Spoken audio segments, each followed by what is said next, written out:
Hello guys, welcome back to new season, new episode. तो चलिए start करते हैं। प्लीज़ लाइक शेयर सब्सक्राइब करना ना भूलें। फर्स्ट एपिसोड की स्टार्टिंग में दिखाया जाता है वुजी को सपने में अंकल 3 दिखाई देते हैं और वो अपने टीममेट्स को धीरे धीरे करके मार रहे होते हैं। वो जब ये देखता है सपने में तो उसकी एकदम आँख खुल जाती है। उसके पास अंकल 3 आते हैं और बोलते हैं कि मैंने तुम्हें कितनी बार, ये तुम्हारे ग्रैंडपा की डायरी तुम नहीं पढ़ सकते, इसे देखने से और पढ़ने से तुम्हें बुरे बुरे सपने आते हैं, तो बताओ तुम्हें क्या सपना आया। तभी वुजी अंकल 3 से बोलता है कि अंकल बाकी सब तो ठीक है, मुझे इस बुक के अंदर देखिए इस मछली के जैसे बारे में सब बोल रहे हैं, ऐसा कुछ नहीं मिला, मगर मुझे इस बुक में एक चीज़ लिखा हुआ मिला है कि अंकल 3 के साथ लिखा हुआ है ढीठ बच्चा। तो वो उस बात पे हंसने लगता है और अंकल 3 एकदम गुस्से में आते हैं और मारने लगते हैं। वुजी देखता है अंकल को क्या हो गया, एकदम उसकी नींद जैसे खुलती है तो वो वहीं बाहर ड्राइंग रूम में बैठा होता है। वो देख रहा होता है कि ये तो एक सपना था। फिर से उसका एक सपना टूट जाता है और वो जैसे उठ के जाता है, अंकल 3 के रूम में जाता है और अंकल 3 को आवाज़ लगाता है और बोलता है अंकल 3 क्या आप जाग रहे हैं। मगर अंकल 3 सोए हुए होते हैं और वो उनको ब्लैंकेट उड़ाकर जैसे बाहर जाने लगता है। तभी अंकल 3 बोलते हैं क्या तुम्हें कोई सपना आया, मैंने तुम्हें कहा ना अपने दादाजी की नोटबुक ना पढ़ा करो। तभी वो बोलते हैं कि बताओ तुम्हें सपने में क्या दिखाई दिया।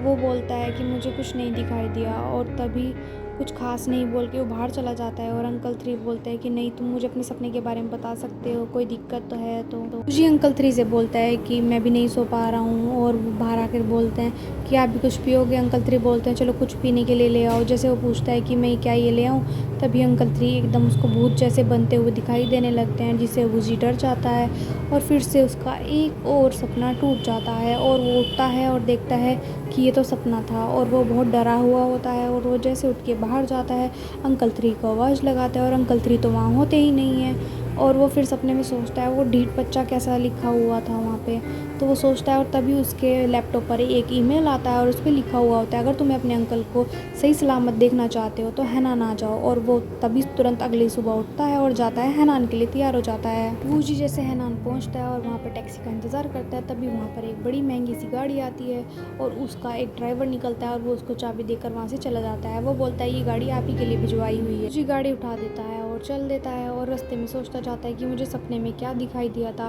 क्या अंकल 3 ने सच में ऐसे अपने दोस्तों को मारा होगा, क्या अंकल 3 को सच में ना दादाजी बोलते होंगे कि तुम ढीठ बच्चे हो, और क्या मुझे सपने में सब कुछ सच दिखाई दिया। तो वो डर जाता है और थोड़ा सोचता रहता है। तभी वहाँ पर वो पार्किंग में अपनी कार लगाता है। तभी सामने से एक बोट आती है और बोट में आती है एक सुंदर सी लड़की। तो वो लड़की गाइस आपको पहले ही पता होगा कि जैसे हमने देखा था निंग को, निंग पहले वाले सीज़न में थी, तो वही निंग अब यहाँ पर दिखाई देती है इसके साथ और बोलती कि चलो मेरे साथ। मुझे निंग से पूछता है कि क्या अंकल 3 कहाँ है, तुमने मुझे मैसेज किया था क्या। वो बोलती है कि हाँ मैंने तुम्हें मैसेज किया था और तुम्हारे अंकल खो गए हैं। वो बोलते हैं कि मेरे अंकल बहुत एक्सपीरियंस वाले हैं तो वो कैसे खो सकते हैं। वो बोलती है कि तुम्हारे अंकल हमारे साथ काम कर रहे हैं, हमारी कंपनी के साथ, हमारी कंपनी बहुत बड़ी है और हम बहुत सारे अवशेषों को बचाते हैं और बाहर डील करते हैं। वो बोलता है कि तुम फर्जी कंपनी वाले हो और तुम डील बाहर विदेशियों को बेचते हो। ये हमारी धरोहर है, ये हमारे पास ही सेफ रहनी चाहिए और हमें इसे सरकार को सौंपना चाहिए। वो बोलती कि तुम्हारे अंकल ने पहल की थी और तुम्हारे अंकल और मेरे बहुत अच्छे दोस्त हैं, तो वो उसके साथ चलने के लिए तैयार हो जाता है। वो बोलता है कि अंकल 3 की अगर कहीं खो गए हैं तो पहले तुम मुझे ढूंढने क्यों आई। तो वो निंग बोलती है कि अंकल 3 ने बोला था अगर मैं खो जाऊँ तो पहले तुम्हें बुलाऊँ। निंग से बोलता है कि तुम्हारे इक्विपमेंट्स पुराने होंगे। निंग बोलती है हमारी हाई टेक टेक्नोलॉजी वाले इक्विपमेंट्स हैं और वो कहीं नहीं खो सकते, उनका सिग्नल कहीं नहीं जा सकता। तो वूजी के साथ वो वहाँ पर आ जाती है शिप पर। वहाँ पर देखती है, हमें दिखाया जाता है कि शिप पर एक आदमी बैठा हुआ होता है और वो रुद्राक्ष जैसे बैठे साफ कर रहा होता है और वो देखता है कि वो वहाँ पर वूजी को लेकर जाती है और वो बोलते हैं कि फैटी वांग तुम यहाँ, और वो आपस में बात करने लगते हैं। निंग बाहर चली जाती है और फैटी वांग बात कर रहे होते हैं कि ये जो यहाँ पर मुझे निंग ने बताया कि यहाँ पर मलबे वाला जहाज़ है।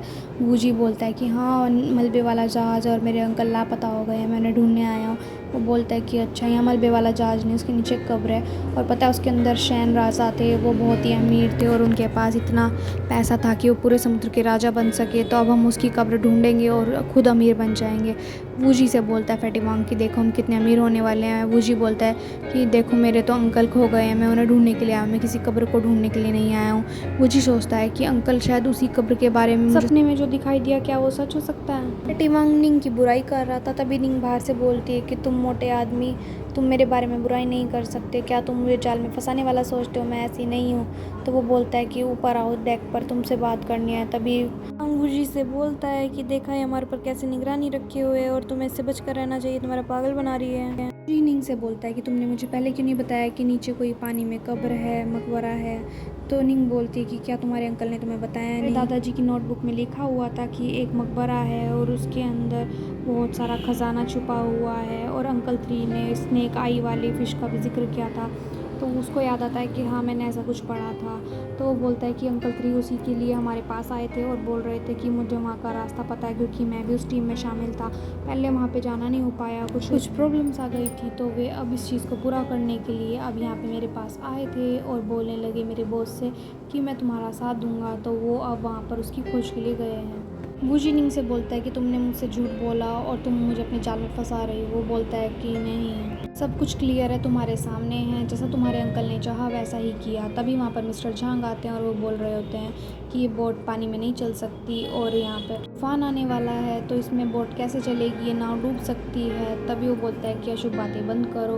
पेटी वांग बोलता है कि ऐसा अपने मुँह बंद रखो, ज़्यादा मत बोलो। तभी निंग बोलती है कि अंकल झांग आप इससे मिलिए, ये हमारा दोस्त है नया। और अंकल झांग उसका हाथ पकड़ के बोलते हैं कि मेरा नाम झांग है। वो बोलता है मेरा नाम वूजी है, और फेटी वांग अपना परिचय देता है और बोलता है वो उसकी साइड देखता भी नहीं और वूजी का हाथ पकड़कर बार बार हेलो करता रहता है, और वो वूजी बार बार अपना हाथ छुड़ाना चाहता है। और वो बोलता है अरे बेटे, तुमने तो बड़ी महंगी घड़ी पहनी है, तुम तो बहुत जवान हो, मैंने भी लेख लिखे हैं, मैं भी एक टाइम पे अपने बहुत मशहूर था। और वूजी के आगे अपनी बड़ाई करने लगता है, और वो वहाँ पर विशेषज्ञ का काम कर रहा होता है। तभी वो बोलता है तूफ़ान आने वाला है, और एकदम तूफ़ान आ जाता है और बोट में बहुत सारा पानी ही पानी भर जाता है। सब एक दूसरे को पकड़े हुए होते हैं, और तभी इतनी ज़ोर से पानी आता है कि वूजी और फेटी वांग अपना बैलेंस खो देते हैं। तभी उनको पकड़ते हैं और वो एकदम से जैसे देखते हैं कि फेटी वांग का बैलेंस खो जाता है और फेटी वांग ज़ोर से गिरता है अंदर और उसका सिर किसी चीज़ में टकरा जाता है। वूजी और उसके फ्रेंड्स उसके पास जाते हैं और उसको अंदर लिटा देते हैं, और बाहर जाकर देखते हैं कि कुछ अजीब अजीब आवाज़ें आ रही थी। तो सब बोलते हैं कि बाहर चलो, जैसे देख बाहर सब इतनी तेज़ तूफ़ान में लड़ रहे थे। वूजी बोलता है कि चलो मैं मोटर को बचाता हूँ। तो सब उसको बोलने लगते हैं हीरो मत बनो ज़्यादा। तो तभी देखते हैं कि पीछे कुछ आवाज़ें आती हैं। वूजी और निंग बोलते हैं कि चलो देखते हैं। जैसे वो देखने लगते हैं तो पुराने जहाज़ का मलबा होता है, और निंग और वूजी बोलते हैं कि पीछे मुड़कर मत देखो, अगर तुमने देखा तो वो भूतिया जहाज़ हमारे पास ही आ जाएगा और हमें नुकसान पहुँचाएगा। तो वूजी और निंग एक दूसरे को पीछे मुड़कर खड़े हो जाते हैं। तभी वो जहाज़ आकर के जहाज़ से टकरा जाता है और वो निंग के ऊपर एकदम से कीड़े जैसा कुछ आ जाता है। तभी फटी वांग बोलता है कि हिलना मत। वो गोली चला देता है और निंग को वो एकदम से अपने जहाज़ पर खींच लेता है। तभी वूजी निंग को चिल्लाता है कि निंग देखो, एकदम से वो उठा कर लेके जाते हैं। तो वूजी बोलता है कि मैं निंग को बचाऊंगा। सब मना करते हैं कि वूजी तुम निंग को नहीं बचा सकते, अब वो उस भूतिया जहाज़ पर जा चुकी है, अगर तुम गए तो तुम भी मारे जाओगे। फिर भी वो उसकी मदद करने के लिए तैयार हो जाता है कि वो बुरी लड़की है। फेटी वांग भी बोलता है कि तुम हीरो मत बनो। फिर भी वो वहाँ पर जैसे रस्सी डालते हैं तो वूजी एकदम तैयार हो जाता है और दूसरे बोट पर पहुँच जाता है उससे निंग को बचाने के लिए। जैसे वो निंग को देखता है, उसके पैर पकड़ के खींचता है, वो उसको खींच रहा होता है, वो दोनों को नीचे ही खींच लेता है और वो नीचे डेक पर गिर जाते हैं बोट की।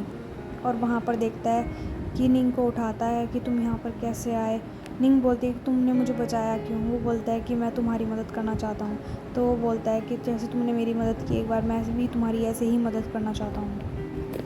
वूजी निंग से बोलता है कि ये जहाज़ बहुत पुराना लगता है, और ये देखो, ये मुझे लगता है समुद्र में बहुत टाइम से डूबा रहा होगा, इसमें कोई नेचुरल क्षय हुआ है, बाकी तो ये कहीं से डैमेज नहीं हो पाया। और वो वूजी बोलता है कि चलो यहाँ से बाहर निकलने का रास्ता ढूंढते हैं। और जिसे वो ढूंढते हैं तो उसको एक नोटबुक मिलती है, वो भी उसके दादाजी की होती है। वो उसमें पढ़ता है कि जब वो यहाँ पर आए थे तो उन्होंने हर डेट के बारे में कुछ ना कुछ लिखा था। तो उसमें थोड़ी चीज़ें लिखी होती हैं, और वो फ़िश वाला वैसा ही साइन बना होता है जैसे उनके घर पे दादाजी की डायरी पे था। वूजी देखता है कुछ पेपर खाली भी होते हैं, और एकदम से वो देखता है निंग को। निंग कुछ कर रही होती है। वो बोलता है कि निंग तुम क्या कर रही हो। वो एक गेट को खोल रही होती है। वो उसके ऊपर एक भूत के जो हाथ होते हैं वो उस गेट को खोल देते हैं, और उसके अंदर से एक अजीब सा जानवर जैसा कुछ निकलता है। वो होता है समुद्री मंकी। वो वहाँ पर आता है और उन दोनों पर हमला करना स्टार्ट कर देता है। जैसे ही वो वहाँ पर उसको वूजी निंग को पीछे खींचने लगता है उससे बचाने के लिए, वो एक अजीब सा जानवर भी, मतलब समुद्री मंकी भी उनकी साइड आने लगता है। वो उनके पास आता है और उन पे हमला करने लग जाता है। और तभी पीछे से आते हैं अंकल झांग, और वहाँ पर उनकी मदद कर। वूजी जब अंकल को देखता है तो उसको लगता है कि जैसे वो शाओगो को देख रहा हो और ऐसे ही फ़ाइट करता है। जैसे अंकल उस पर गोलियाँ चलाते हैं वो समुद्र के अंदर चला जाता है और अंकल बोलते हैं कि चलो वो अब यहाँ से गया, चलो हमें यहाँ से निकलना चाहिए। और वे वहाँ से जैसे निकलने लगते हैं तो अंकल एकदम से निंग को अपने कंधे पर बिठाते हैं और वूजी के कंधों पे पैर रखते हैं और एकदम जंप करके बाहर हो जाते हैं और तभी अंदर हाथ डालते हैं और वूजी को भी ऊपर ले आते हैं और वो बोलते हैं कि मैंने बोला था फैटी वांग को कि इन लोगों को रस्सी ना काटने दे और इन लोगों ने रस्सी काट दी, अब हमारा क्या होगा। तो वो देखता है कि इधर उधर की डेक पर चढ़कर देखता है सबसे ऊंचाई पे कि हाँ कोई हमें देख रहा है क्या। तभी वो जोर जोर से चिल्लाता है, यहाँ देखो फैटी वांग, हम बाहर आ गए हैं, हमारी मदद करो। तो फैटी वांग देखता है कि हाँ मुझे तुम दिख गए, हम अभी आते हैं और तभी तुरंत उनकी मदद की जाती है। और जो निंग के ऊपर वो एक अजीब सा हाथों वाला कीड़ा था वो उसका खून चूस रहा था, उसकी कमज़ोरी बना रहा था, उसको एकदम से हटा देते हैं और बोलते हैं कि ये क्या, ये ठीक हो जाएगी। वो बोलते हैं कि हाँ ये ठीक हो जाएगी, बस इसको आराम करने की ज़रूरत है। और वूजी और फैटी वांग उसको नीचे ले जाते हैं और उसको सुला देते हैं और वे आपस में बात कर रहे होते हैं। वूजी फैटी वांग से बोलता है कि तुम्हारे सर पर जो चोट लगी थी क्या तुम ठीक हो। फैटी वांग बोलता है मेरा सिर एकदम लोहे का बना हुआ है, मैं बिल्कुल ठीक हूँ। मगर वूजी बोलता है तुम्हें आराम करना चाहिए जिससे कोई तुम्हें डैमेज ना हो। फैटी वांग बोलता है कि तुम्हें तो कोई फ़र्क ही नहीं पड़ता, तुम कहाँ आए हो।